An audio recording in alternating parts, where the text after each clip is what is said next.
जय हिंद दोस्तों, मैं जावेद हिंदुस्तानी एक बार आप सभी का फिर से अपने उसी YouTube channel smart study A to Z पर एक नए टॉपिक के साथ स्वागत करता हूं। इस टॉपिक का नाम है nomenclature of India and its location and extension. आज हम आप लोगों को भारत का भूगोल पढ़ाने वाले हैं। इससे पहले आप लोगों ने हमारा जो भूगोल का वीडियो देखा वह विश्व का भूगोल था। आज ये हमारा भारत के भूगोल का पहला क्लास होगा, जो कि भारत का नामांकन और अवस्थिति व विस्तार के बारे में आज हम पढ़ने वाले हैं।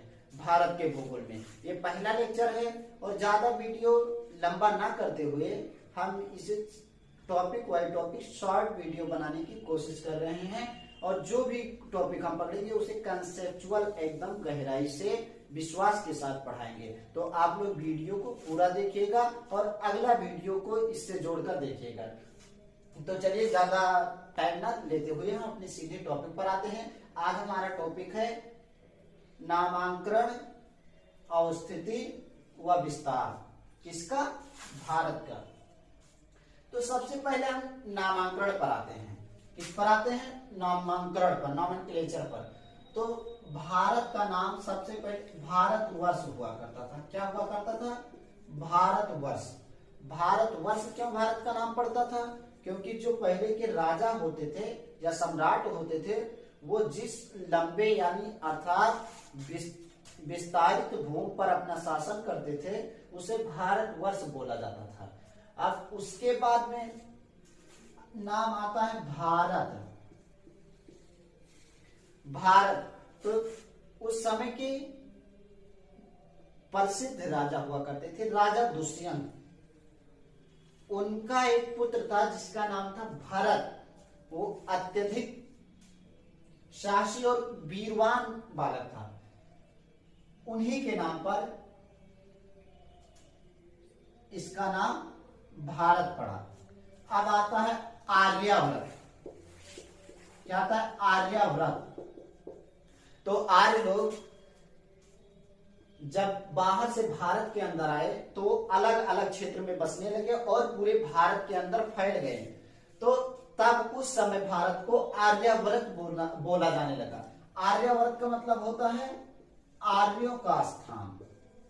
आर्यों का स्थान अर्थात जहां पर आर्य लोग रहते हैं। अब उसके बाद आता है हिंदुस्तान।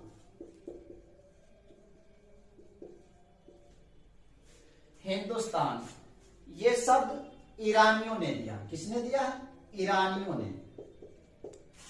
यहां जब भारत में यहां पर पाकिस्तान फिर अफगानिस्तान उसके बाद में जब ईरान आता है तो सबसे पहले यहां सिंधु घाटी में ईरान लोग आए, ईरानी।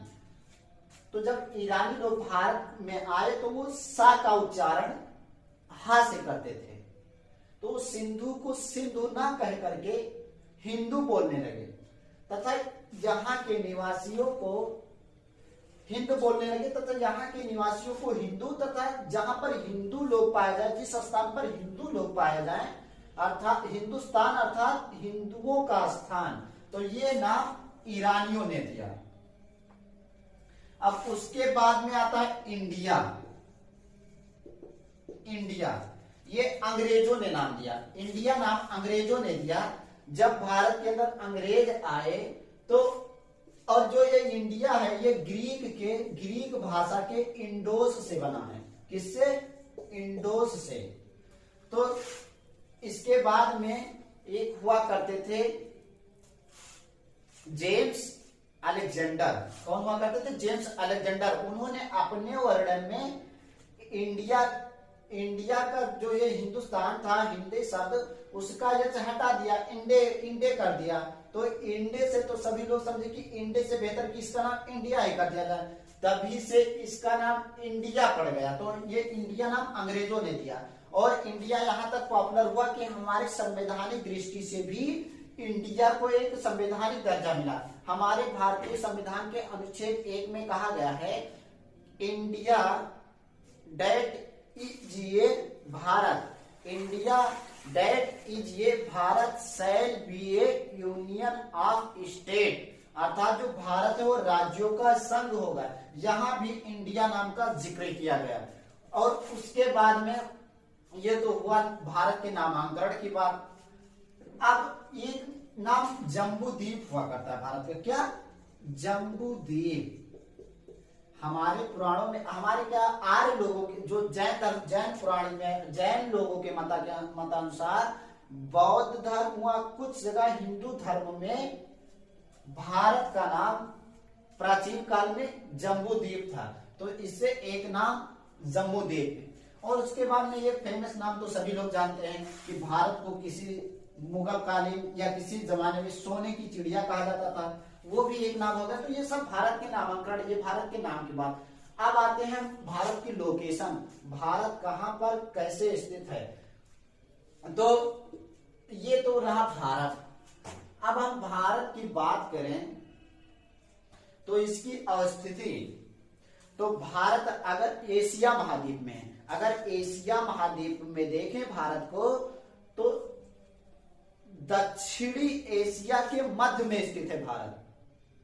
और अगर अक्षांशीय दृष्टि से देखें, अक्षांशीय दृष्टि से मतलब इस दृष्टि से देखें, तो भारत उत्तरी गोलार्ध में तथा देशांतरीय इस विस्तार इस तरीके से देखें, सीधे देशांतरीय विस्तार से, तो भारत पूर्वी देशांतर के मध्य में स्थित है। और इसकी जब भारत का अक्षांशीय और देशांतरीय विस्तार अगर हम देखेंगे, तो भारत 6 डिग्री 4 मिनट नॉर्थ से 37 डिग्री 6 मिनट नॉर्थ तक इसकी उत्तर दक्षिण में विस्तार है।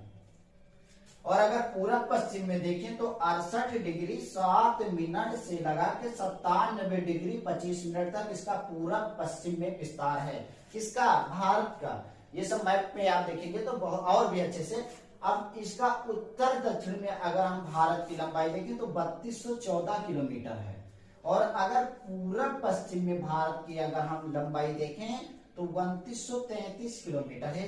ये स्थलीय लंबाई है। और उसके बाद में जलीय लंबाई और ये सब मिला करके भारत समुद्री फलांग, इसके बारे में अगर आगे हम पढ़ाएंगे टॉपिक बाय टॉपिक, ज्यादा लंबा वीडियो ना हो जाए, इसके लिए हमने कुछ टॉपिक को छोड़ दिया है। वो टॉपिक आगे हम कवर करा देंगे, बहुत ही एकदम विस्तार इसी से जोड़कर पढ़ाएंगे। तो टोटल अगर जोड़ा जाए 15,200 वर्ग किलोमीटर आ जाता है। तो लेकिन यहाँ पर और इसमें ये देखें कि अक्षांशीय और देशांतरीय बीच के अक्षांशीय और देशांतरीय विस्तार का अगर अंतर निकाला जाए तो 30 डिग्री का अंतर आता है भारत में। और अगर इसके लंबाई में अंतर निकाला जाए इधर उत्तर, तो 81 किलोमीटर का अंतर पाया जाता है। अब ये तो हुई अवस्थिति की बात। अब भारत को हम प्रायद्वीप भी बोल सकते हैं। क्यों बोल सकते हैं भारत को प्रायद्वीप? क्योंकि भारत तीनों ओर समुद्र से घिरा हुआ है। अब इधर हम आ जाते हैं, पूरब में तो बंगाल की खाड़ी, एक जल का पूरा भंडार। इधर हम आ जाते हैं तो हिंद महासागर, इधर आ जाते हैं तो अरब सागर। तो इस तरीके से भारत तीनों, और प्रायद्वीप उसे कहते हैं जो तीनों ओर जल से घिरा हो। तो इस प्रकार हम भारत को एक प्रायद्वीप भी बोल सकते हैं, जैसे अरब प्रायद्वीप और इंडो चीन प्रायद्वीप। तो उसी प्रकार से भारत भी प्रायद्वीप है। अब इधर हम बात करते हैं भारत का जो उत्तरी बिंदु है, सबसे उत्तरी बिंदु, इसे हम इंदिरा कॉल कहते हैं, जो जम्मू कश्मीर में स्थित है। क्या है? इंदिरा कॉल, जो जम्मू कश्मीर में अवस्थित है। और भारत के हम इधर सीधे चले आए, ये 3214 किलोमीटर वाली लंबाई पे, तो यहाँ पर पड़ता है हमारा इंदिरा पॉइंट। इंदिरा पॉइंट ये कहाँ पड़ता है? ये हमारा अंडमान निकोबार में पड़ता है, महासागर के उधर अंडमान निकोबार में पड़ता है, अंडमान निकोबार के पास में पड़ता है। अब यहाँ पर अब हम बात करते हैं कि इंदिरा पॉइंट इसका नाम पहले जो इंदिरा पॉइंट है, इसका पहले नाम पिग्मेलियन पॉइंट हुआ करता था। क्या हुआ करता था? Pygmalion point. लेकिन एक बार इंदिरा गांधी जी अपने सरकार के दौरान वहां पर टहलने गई थी, यहाँ पर अंडमान और निकोबार द्वीप में, तभी से इन्होंने इसका नाम रख दिया। क्या? उन्हीं के नाम पर इंदिरा पॉइंट पड़ गया यहाँ। लेकिन जो इंदिरा पॉइंट है, ये भारत का जो दक्षिणतम बिंदु है, यहाँ पर जैसे 2004 में बहुत ज्यादा सुनामी आई, तो ज्यादा सुनामी आने के कारण यहाँ पर पूरा पानी का भराव हो गया और ये जलमग्न हो गया। तब से ये दक्षिणतम बिंदु बहुत कम दिखाई देता है, लेकिन माना जाता है भारत का दक्षिणतम बिंदु क्या? इंदिरा पॉइंट। अब उसके बाद में यहाँ आते हैं हम, अगर सबसे पहले इधर पूर्वी छोर पे आते हैं तो यहाँ अरुणाचल प्रदेश में यह हमारा अंतिम छोर है वोलांगू। ओलांगू पॉइंट है, यह अरुणाचल प्रदेश में पड़ता है, यह भारत का पूर्वी छोर है। और इधर हम पश्चिमी छोर पे आते हैं भारत के, तो यहाँ गुजरात के पास कच्छ का रण है।